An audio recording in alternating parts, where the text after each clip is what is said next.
Gentlemen, Happy New Year and welcome back to MGTOW Money. Today's topic, where are you not going? Before I get into that, you know what? Thanks to the ongoing support from the Patreon investors in this channel. Thank you guys for showing the respect for this channel. Gentlemen, see the video description today. Become a Patreon supporter of this channel. Before I get into today's topic, I briefly want to comment on the past 12 months market returns. To put it mildly, they've been surprising, not just to me personally, but to most investment professionals. I don't think most people were expecting a 30% plus run in the S&P 500 that we've seen this year in 2019 that's just been completed. And by the way, that's the second best year in approximately the past 20 years. So needless to say, this has definitely been an unusual year.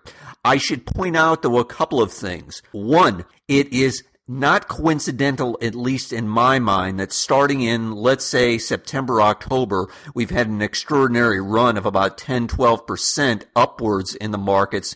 Coincidentally, with the Fed funds in the United States, with the Federal Reserve in the United States injecting a tremendous amount of money into the system. But of course, Chairman Powell says that, of course, has nothing to do with QE, a new QE4. So needless to say, coincidentally, we've had a tremendous run in the latter part of the year, fourth quarter, running with the Federal Reserve. Two, another surprise this year, I think at least for most people, was not so surprising was that Bitcoin would have literally doubled. It's approximately up 100% from January 1st to December 31st. But you know what was actually up higher, for example? Does anyone have a Target store, the department store in your neighborhood? Oh, that's right. Their stock was up over 100% as well. So, in other words, you could have made just as much money buying Target on January 1st as you could have buying Bitcoin on January 1st.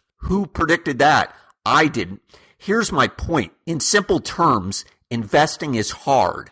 And one of the ideas that I've stressed to many of you, that I've multiple times I've said in videos, is the recommendation of allocating your money into multiple asset classes. So in other words, just don't put all your money into cryptos. Just don't put all your money in stocks. Just don't put it in bonds. And oh, by the way, for those of you who are skeptics, go take a look at bonds. Bonds have actually done very, very well this year. In particular, those quote-unquote junk bonds, they've done extremely well this year. My point is that you need to spread your money around to multiple non-correlated asset classes. And lastly, before I leave this, talk about non-correlated asset classes. Did anyone notice what gold's done this year? Oh, that's right. It's up 18% this year.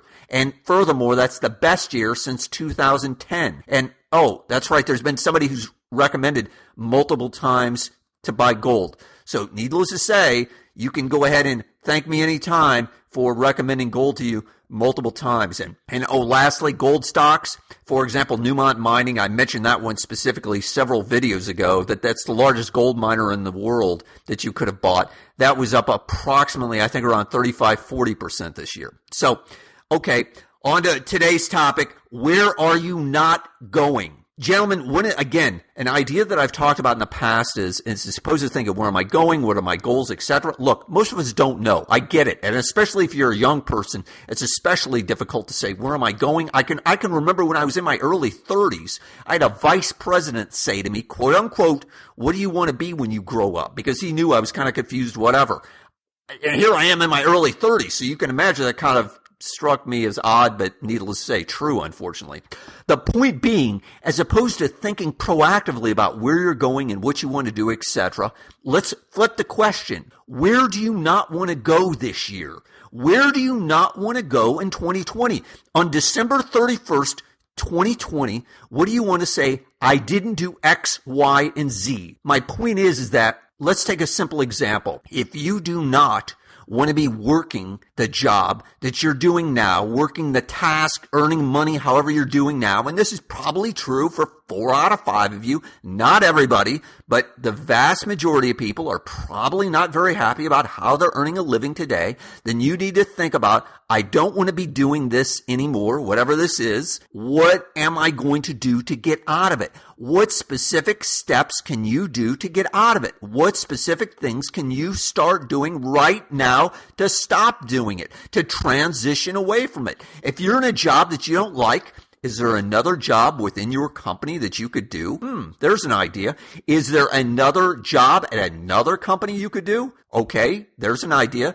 3, could you start transitioning away from working at all from another person and doing something on your own? That's always a possibility, isn't it? In other words, self-employment is an idea. You could start a business. If nothing else, start thinking about what do you not want to be doing today.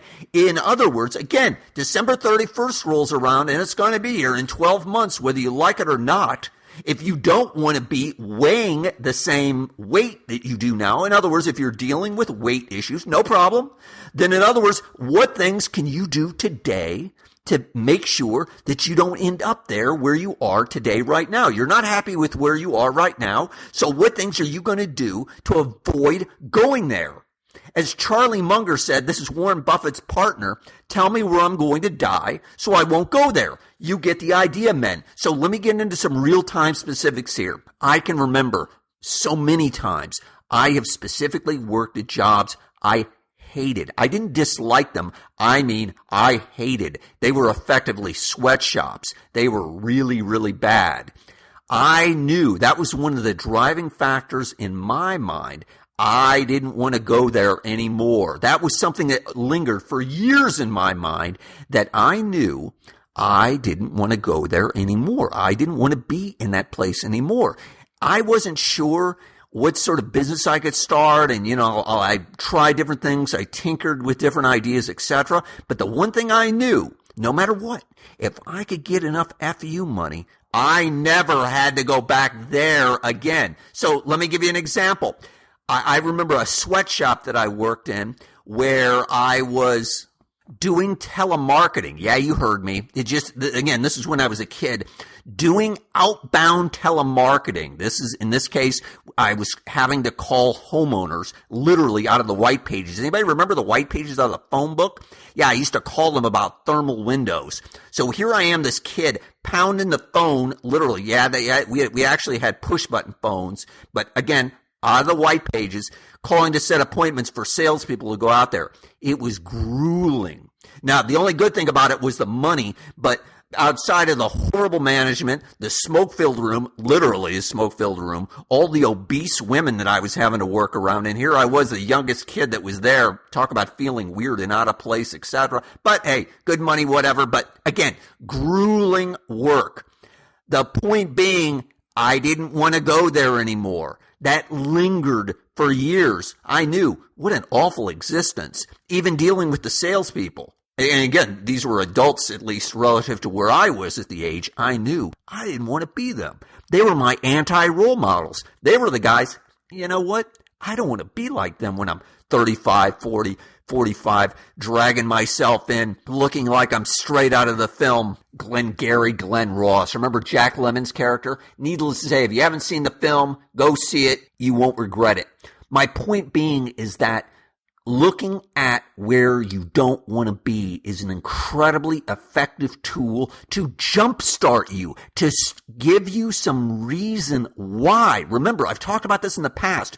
You need to discover a big why that's going to push you forward. You need to find out, hey, what are you afraid of? Because I can tell you, whatever you're afraid of is going to be extremely motivational to you. It is going to push you forward. Start thinking about, what do you not want into your life? If you don't want to be doing certain activities today, what are you going to do to stop them? It's all on you, my brother. It's for you to make that choice. You can change where you live. You can change the people that you hang around. You can change the things that you could do. The point being is that it's your choice to start thinking about, what do I want to avoid in my life? So when it comes around 12 months from now, you're feeling a lot better because you're in a much better place. And most importantly, you are on the path to the FU money that you deserve. Finishing. I know, guys, it's hard, especially when you're young and you're confused, and in particular, if you haven't had a strong male figure around in your life. I get it. It can be especially difficult to figure out, what am I going to do? How am I going to get my life on track? I get it. I was there. The point being is that if you'll start thinking about, what do you not want to do? Who do you not want to be? Where do you not want to go? And start thinking about that in particular and focusing on taking all those bad things out of your life and staying away from all those things that you don't want to be involved with. What's going to ultimately happen is, what's going to be left in your life is the things that you do want, and it is going to get you on a path to where you do want to be. And again, I've emphasized this before. Start small. Start today. I know for most people, I know it certainly applies to me, and that's the whole purpose of this channel. Start with $1. Start saving $1, turn it into 2 to 4 to 8 to 16 to 32, etc. Start small. Start now. Gentlemen, smash that like button if you found this profitable. John Galt, out.